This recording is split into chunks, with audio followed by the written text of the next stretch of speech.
Iya, maksud aku tuh jadi MU apa ya, nggak membuka sama sekali solusi untuk permasalahan mereka untuk membawa Atletico. Jadi ya bilang memang MU pantas kalah sudah.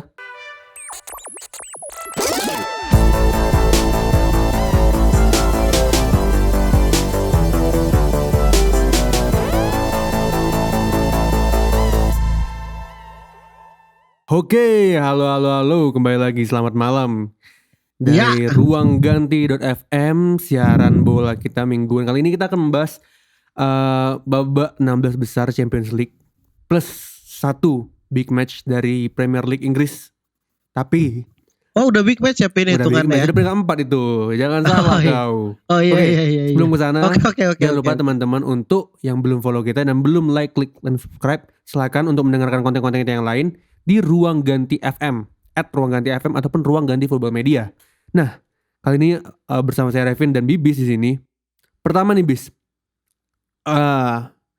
laga mana dulu yang kira-kira? Aku bacain dulu beritanya ya sebelum kita baca pendapat. Iya boleh. Ya. Boleh. Pertama di hari Rabu sebelumnya itu ada Ajax yang secara mengejutkan takluk dari Benfica 1-0, membuat Benfica lolos ke babak selanjutnya. Lalu ada tim yang tidak ada gelar 5 tahun terakhir akhirnya. Ronaldo untuk pertama kali dalam 15 tahun tidak ada trofi musim ini dengan gugurnya Manchester United di tangan Atletico Madrid dengan skor 1-0 di Old Trafford. Lalu bang, tadi malam itu ada Chelsea yang berhasil mengalahkan Lille dengan skor 2-1. 2-1 bisa ya? Iya benar. Lalu ini yang juga mengejutkan, satu-satunya harapan terakhir dari tim Italia, si Nyonya tua harus takluk. Iya ya di Eropa ya. Harus takluk 3-0 dari Yellow Submarine Villarreal. Oke. Yes, benar banget. Dan terakhir ada Premier League Inggris, hasilnya kali ini Liverpool yang berhasil memencundangi Arsenal 2-0 di Emirates Stadium. Nah, langsung aja. Emirates Stadium. Pertanyaan aku ke Bibis. Dari laga pertama ya, ini yang cukup banyak dilupakan orang lah ini. Manchester United menghadapi Atletico. Leg pertama skor 1-1. Kali ini di Theatre of Dreams, Atletico berhasil mencuri kemenangan 1-0. Gimana pendapat kau terhadap laga ini, Bis? Satu hal sih Pin, di sini kayak aku ngelihatnya emang apa ya, Rangnick itu nunjukin bahwasannya dia bukan pelatih yang bagus di laga ini. Dan emang kelihatan banget sih kayak dari segi pemilihan pemain. Dari segi pemilihan pemain, dari awal aku udah nggak setuju dengan cara dia mencadangin Paul Pogba di situ. Jadi dia masang double pivot McTominay sama Fred. Terus itu juga menurut aku udah jadi masalah karena yang dihadapin MU itu Atletico loh, dan itu yang pertama. Terus yang kedua, dari segi jalannya pertandingan ini sungguh lucu sih kalau menurut aku. Jadi kayak MU selalu bermain untuk mencari Ronaldo di depan. Tidak dengan bola, tidak dengan cara tidak dengan build up yang cantik, tidak dengan permainan dari kaki ke kaki, tapi dengan cara kalau aku perhatiin di babak pertama itu ada mungkin percobaan 8-9 kali ke Ronaldo dengan cara long pass. Nah, sementara Atletico Madrid itu kan kemarin golnya ada yang dianulir ya, itu gol Felix. Felix di menit ke berapa? Itu itu offside. Dan itu sebenarnya ngeliatin lagi dan lagi nih, mungkin ini udah jadi makanan santapan sehari-hari lah. Haji Maguire itu bukan pemain yang pantas untuk bermain reguler di tim sekelas MU. Satu pemain yang aku ngeliat, tapi dari segi pertandingan sih ini laga jujur gak seru Pin. Sama sekali gak seru. Tidak ada terjadi jual beli serangan. Terus juga MU bermain sangat-sangat monoton. Terus Atletico begitu ngandelin counter attack kemarin. Terus tapi satu pemain yang menurut aku sangat bagus di dua leg MU lawan Atletico itu adalah Renan Lodi. Di leg pertama dia berhasil menciptakan assist. Sekarang Renan Lodi berhasil menciptakan gol. Ini salah satu pemain underrated untuk posisi bek kiri. Dia pemain yang pintar ngelakuin overlap dan juga punya kreator gak tuh? punya kreasi-kreasi serangan yang sangat baik, yang bagus sebenarnya. Tapi Itu sih. kalau gue tanya abis, MU pantas kalah nggak di laga ini? Sangat pantas, Bin. sangat pantas. Karena dari segi permainan mereka nggak punya visi bermain. Mereka nggak ngeliatin visi bermainnya apa. Terus juga build up yang mereka bangun itu sangat-sangat buruk. Bapak gegen pressing ini emang nggak bisa ngasih apa-apa sih di MU. Justru aku ngeliatnya makin kesini MU tuh makin nurut, bukan makin bagus. Sangat pantas. Oke. Berarti menurut kau MU memang pantas kalah ya di laga ini ya? Memang pantas Atletico yang lolos berikutnya. Memang pantas kalah. Oke. Kalau aku ngeliatnya laganya sebenarnya gini sih. Sebenarnya tanpa di babak permainan tuh hanya bermain di babak pertama buat aku. Di babak kedua tuh udah anti klimaks laga udah. Dimana Atletico udah bener. Atletico bener-bener bermain pragmatis aja udah. Nyimpan serangan seandainya MU iya bener. Ada celah mereka counter. Tapi apa ya? Jadi permainan itu hanya ada di babak pertama dimana sebenarnya gini, gol lagi-lagi nih permasalahan dari MU bilang. MU itu sebenarnya mereka sistem menumpuk pemain di depan kotak penalti udah jalan. Tapi masalahnya ketika mereka lagi di counter, kalau lagi ini beda ya. Kalau mereka lagi lawan yang menyerang dengan build up, mereka bisa ngadapin lah. Seperti buktinya ngelawan Spurs ya, walaupun bermain counter cepat mereka bisa handle lah. Tapi benar banget. Ketika menghadapi Atletico semalam, lagi-lagi kejadian bilang line defense terakhir mereka tuh suka tidak rapi gitu. Lihat dari gol ya kan. Apa ya Pin ya, gak sistematis. Ada satu orang yang maju sendiri yang nge-press bilang. Ini kan jadi permasalahan kan. Benar. Dimana harusnya garis terakhirnya harus, kalau ada yang maju semua ya maju semua, maksudnya jadi jebakan offset. Atau ketika mundur ada yang mengcover, atau kalau maju ada yang mengcover nih, dia maju nggak ada yang cover, agar satu lubang kebuka. Dan itu jadi gol semalam buat Atletico. Jadi buat aku sebenarnya Atletico nggak bermain bagus, tapi MU menyebabkan kekalahan mereka sendiri buat aku dengan sistem pertahanan mereka kayak gitu. Jadi yang buat mereka kalah itu mereka sendiri. Karena kita tahu Atletico kalau lawannya nggak rapuh, mereka nggak bisa ngapa-ngapain sebenarnya. Menurut aku gitu ya. Bener banget, setuju. Dan permasalahannya di MU sendiri. Nah, di lini depannya, benar yang kau bilang tadi, nggak ada solusi bis di sepertiga akhir. Nggak ada solusi sama sekali. Emang bener. Kalau kau perhatiin ya Pin, Atletico numpuk di tengah. Ya gini, Atletico tuh numpuk main di tengah. Tapi MU tuh cuma ngeladenin dengan bermain wide aja melebar, dengan harapan crossing aja dari Sancho, dari Elanga yang mencoba. Terus Rashford babak kedua dia ngapa-ngapain dimasukin. Padahal menurut aku dia gak bisa ngapa-ngapain. Nggak ada, maksudnya dua pemain ini Rashford dan Sancho itu punya kemampuan untuk drive in sebenarnya, untuk masuk ke dalam, membuka space lebih luas, cut in, memberikan space lebih luas lagi lah. Tapi kenapa mereka stay wide aja dengan bermain crossing? Kita tahu kalau di crossing di sini pemain Atletico ada banyak sih menyambut di tengah gitu. Jadi pemain sayapnya hanya bermain tuh bukan sembarangan. Iya, maksud aku tuh jadi MU apa ya, nggak membuka sama sekali solusi untuk permasalahan mereka untuk membawa Atletico. Jadi ya bilang emang MU pantas kalah sudah. Emang udah pantas. Dan akhirnya ini rekor untuk Simeone akhirnya bisa mengalahkan Cristiano Ronaldo. Untuk pertama kalinya ya. Pertama kali di Champions League. Iya. Oke. Benar. Nah, langsung aja kita ke laga berikutnya nih, bis. Yang seru berikutnya itu ada, tapi untuk nggak usah dibahas lah ya, Benfica Ajax ya. Nggak ada yang peduli juga kayaknya. Kecuali sedikit Bet. Apa gimana? Sedikit. Ada nggak? Benfica Ajax. Gimana nih squad Erik Ten Hag? Di sini aku ngelihat Erik Ten Hag itu bukan pelatih yang bagus-bagus banget. Di sini aku ngelihat. Nah, kalau kau perhatiin, kalau kau sempat nonton kemarin, ada satu pemain yang yang emang ngebikin mata aku tuh kebuka bahwasannya ini pemain emang bukan sangat punya sih, tapi dia berpengaruh cukup banyak di Benfica kemarin. Di babak kedua pelatih Benfica mutusin untuk masukin pemain bernama Solihau Mete menggantikan Adel Taarabt. Di awal babak kedua itu di menit ke-46 kalau gak salah. Jadi baru mulai sebelum kick off Mete langsung masuk. Ini langsung merubah sistem permainan Benfica banget kemarin. Nah, Ten Hag ini sangat disayangkan dia baru masukin Davy Klaassen terus sama Mohamed Kudus itu di babak kedua dan itu udah menit 81 Pin. Jadi kayak ketika mereka ngestak, mereka benar-benar nggak punya solusi, mereka nggak tahu mau ngapain di sini.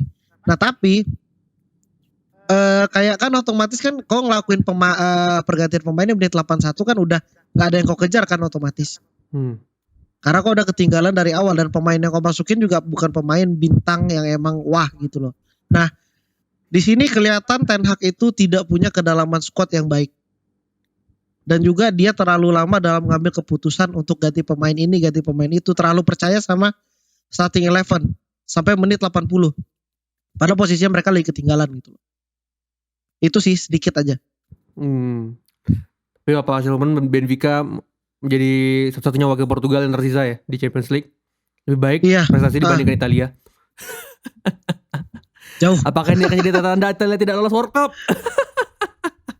Oke, sebelum kita ke sana, kali ini di match day di hari setelahnya di match day yang sama di leg kedua dari Champions League. Kali ini yang mengejutkan ini, Juve harus tersingkir oleh Villarreal di Allianz Arena lagi. Gimana bis? Kok bisa? Kok bisa? Allenatore, Max Allegri. Yes. Atas dasar dan alasan apa Anda memainkan Daniele Rugani di babak pertama? Itu aduh, Pin ya Allah, itu emang menurut aku sih udah pilihan yang menurut aku emang salah banget lah dilakuin sama Allegri kemarin. Nah, meskipun sebenarnya Rugani ini nggak jelek di beberapa banget, match tapi terakhir Serie A pun sebenarnya bermain merapih, sebenarnya lumayan rapih permainannya. Nah tapi perbedaan ketika Rugani dan Chiellini yang main, kemarin itu yang ada di cadangan Chiellini apa Bonucci aku lupa. Perbedaannya adalah Rugani ini dia pemain yang bagus untuk aerial defender, tapi dia pemain yang nggak bisa build up. Nah dan kelihatan kemarin build up dari belakangnya Juventus itu nggak jalan sama sekali dan bahkan gol Villarreal pun terjadi setelah Rugani keluar. Jadi sebenarnya Rugani nggak ngaruh-ngaruh banget. Cuman kenanya di situ aja. Jadi build up dari belakang yang biasanya kan Juve kau tahu sendiri kan mainnya nggak sistematis, tapi mereka punya cara bermainnya untuk melakukan build up bola dari belakang. Nah itu ketika nggak ada dua botak ini mereka nggak bisa jalanin itu. Nggak ada Chiellini, Bonucci, diganti Rugani tuh build upnya mereka nggak maksimal di daerah situ gitu loh. Nah sebenarnya ini aku bilang laga sangat jauh lebih seru dibanding Atletico MU, tapi golnya itu emang gol penalti sih Pin. Aku mau ngomong apa juga. 2 gol penalti. Pantas Villarreal lolos. Tapi kalau laga sendiri. Gimana kalau secara permainan sih enggak ya. Secara permainan enggak. Sebenarnya. Tapi mungkin dari segi bukan mental sih, dari segi apa permasalahannya Juventus yang gak bisa menyelesaikan laganya sendiri gitu, gak bisa klinikal di laga itu. Selalu kan asal kita ngebahas Juventus, kau selalu ngomongin tentang clinical finishing striker. Dan ini kejadian lagi Pin di laga kemarin. Oke. Nah, satu nama yang aku mau komen juga, kehadiran Adrien Rabiot lagi dan lagi di lini tengah. Kalau menurut aku ini pemain emang sangat tidak berimpact lagi di Juve. Tapi Rabiot itu berfungsi buat aku, bisa mengacaukan lini tengah tim sendiri. Mengacaukan. anjing. Baru mau ku debat loh anjing. Lawan bingung, kawan bingung. Ya seperti tipis-tipis Maguire lah. Iya benar. Kawan bingung, lawan bingung. Nah kalau kau sendiri gimana Devin? Aku nggak bisa komen banyak sih, ini laga kurang lah. Dari segi pemilihan pemain juga aku nggak begitu expect, nggak begitu suka. Aku ya memang inilah ya, memang Juve anti klinikal sih aku bilang memang, dan akhirnya dihukum lah dengan ya Villarreal apa ya bermain efektif lah dan berhasil menghukum itu buat aku. Nah kita langsung aja nih Dan terus ke Chelsea Lille. Ada pendapat bis?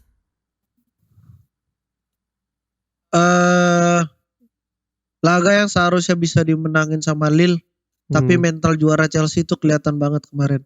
Itu aja. Ya memang gak banyak komen sih untuk laga ini. Sedikit aja. Tapi kita langsung aja nih ke bahasan terakhir. Ini laga yang numpang ya di sesi UCL kali ini. Itu ada Liverpool laga numpang yang berhasil mencuri 3 poin di Emirates Stadium melawan Arsenal. Kali ini aku langsung berpendapat aja. Karena waktu berbarengan dengan permainan UCL tadi malam. Yang pertama itu bener. Mengejutkannya nih bis, Arsenal bermain bagus bis. Oh iya ya. Terutama di babak pertama. Di babak pertama buat aku Arsenal sebenarnya pantas unggul sebenarnya ya. Karena Liverpool nggak ngasilin apa-apa. Liverpool buntu di sepertiga akhir. Nggak bisa keluar dari. Nah permasalahannya itu Arsenal nggak klinikal di depan. Martinelli bermain bagus babak pertama. Lacazette nggak jelas. Tapi 3 orang di belakang ini lumayan bermain bagus. Martinelli, Bukayo Saka, Odegaard lumayan bermain bagus lah. Odegaard. Maksudnya mereka bisa. Liverpool kan bermain dengan defense line yang tinggi kan. Mereka press tinggi lah. Tinggi. Ya maksud itu ya dengan dan Arsenal mampu memanfaatkan itu dengan kecepatan pemainnya dengan bermain terupas langsung ke depan. Banyak celah yang berhasil di babak pertama tuh gue bilang diekspos sama Arsenal. Tapi permasalahannya itu lagi di finishing akhir dan satu lagi Alisson yang menjadi pembeda buat aku. Karena bahkan sampai menit 60 pun Alisson, maksudnya ketika Liverpool udah kocar-kacir di pertahanan masih punya Alisson. Buktinya dia ada beberapa penyelamatan emas aku bilang tadi malam itu yang membuat aku bilang bisa jadi menentukan laga lah karena ada chance emas yang gagal dieksekusi Odegaard di save sama Alisson. Lalu beberapa menit setelahnya gol dicetak oleh dibalas Liverpool dengan bermain dicetak oleh Diogo Jota. Nah kali ini permasalahannya di Ramsdale. Itu counter attack ya pindah? Bukan counter attack sebenarnya. Hasil dari tipikal Liverpool. Jadi press tinggi. Oh iya. Jadi sebenarnya Arsenal selama 60 menit bermain bagus bisa menghadapi pressing Liverpool. Tapi setelah itu mereka udah mulai kehabisan kayaknya nih. Kehabisan ide untuk keluar dari tekanan. Karena kedua gol itu menurut aku terjadi gara-gara pressing tinggi Liverpool. Arsenal akhirnya terpaksa membuat passing yang nggak jelas akhirnya. Itu buat aku sih. Nah, kemudian kalau misalkan sedikit aku ngebahas tentang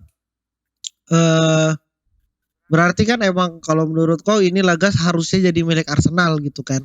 Arsenal punya kesempatan secara game plan. Arsenal nggak kalah dari Liverpool dulu. Jadi skor 2-0 tuh nggak mencerminkan laga sebenarnya menurut aku. Oh iya. Tahu maksud gue? Apa maksud gue? Kan kalau orang cuma lihat skor kan, wah Liverpool mendominasi nih menang 2-0 gitu kan. Tapi di lapangannya nggak seperti itu sebenarnya. Oh ya oke. Nah dan sedikit aja nih Pin.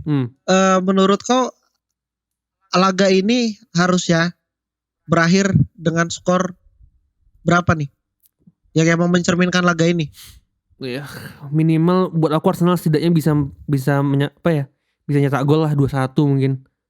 Atau bahkan ya imbang gitu. Karena itu tadi di babak pertama Liverpool nggak ngapa-ngapain bis. Mereka mentok di tengah nggak bisa. Memang pure benar-benar nggak keluar dari diri dari bisa keluar, lapangan mereka sendiri. Bisa keluar, tapi mereka nggak bisa masuk nggak bisa shooting on target pun nggak ada di babak pertama menurut aku, seingat aku ya. Gak dapat kesempatan untuk nyerang mereka di kotak penalti. Sampai akhirnya aku bilang tadi setelah 60 menit itu akhirnya Arsenal mati kutu sendiri setelah di press selama 60 menit nih. Terus Liverpool makin intens lagi di babak kedua. Udah. Gol pertama, gol kedua hasil dari press. Udah. Jadi pembedaannya buat aku adalah Liverpool nggak berhenti main sampai 90 menit selesai gitu. Sedangkan Arsenal bermainnya cuma sampai 60 menit. Itu aja sih pembedanya. Gitu ya. Oke deh. Ada lagi mungkin yang mau disampaikan Pit untuk lagi ini? Dan ini sih sebelum kita tutup ya, ini statement aku, ini bakal membuat seru sih karena Liverpool saya sekarang berbeda 1 poin dari City di peringkat 1. Iya ya. Dan kekalahan ini membuat MU punya chance untuk mengkudeta Arsenal. Di posisi keempat. Ini akan seru. Tapi enggak sih Pin, tapi Arsenal itu dia baru bermain 27 Iya, laga loh. mereka punya game in hand kan yang belum dimainkan. Iya, mereka Tapi punya kan 2 setidaknya game. dengan Arsenal kalah kan chance semakin besar kan untuk bisa mengkudeta Arsenal. Ya ngerasain peringkat 4 bentar lah. Sampai Kalau Arsenal nggak kalah. mainin game in hand. Iya kalau nggak kalah. Oke. Itu aja mungkin untuk game week review kali ini. Ada pendapat bis untuk entah dari UCL game UCL tadi, hasil dari UCL ataupun Arsenal menghadapi Liverpool tadi. Sebelum kita tutup untuk episode kali ini. UCL minggu ini sangat memboringkan. Tidak ada laga yang terjadi jual beli serangan dan juga laga-laga yang menurut aku pantas untuk dibilang laga-laga seru itu di UCL tidak ada. Bahkan kalaupun ada, menurut aku laga yang paling pantas dibilang paling seru itu Ajax Benfica malah. Terus untuk Arsenal Liverpool, nice try untuk Arsenal. Setidaknya udah menunjukkan progres. Bener. Dari segi karena aku udah bilang performa segala. pas di game week review sebelumnya yang sama Rido, permasalahan Arsenalnya adalah mereka nggak bisa menang lawan big teams. Nah, tapi setidaknya ada progres lah aku lihat tadi malam. Mereka bisa menekan Liverpool walaupun cuma 60 menit. Oke, aku juga pendapat aku sama dengan Bibis. Itu saja mungkin untuk episode kali ini. Sampai jumpa di kesempatan berikutnya. Jangan lupa klik like dan subscribe untuk terus dengar konten kita seperti ini. Dan juga kalau ingin mendengar audio, kita di Spotify juga. Ingin mendengar podcast dengan nama Ruang Ganti FM. Sampai jumpa di kesempatan berikutnya. Saya Revin dan Bibis pamit undur diri. Ciao.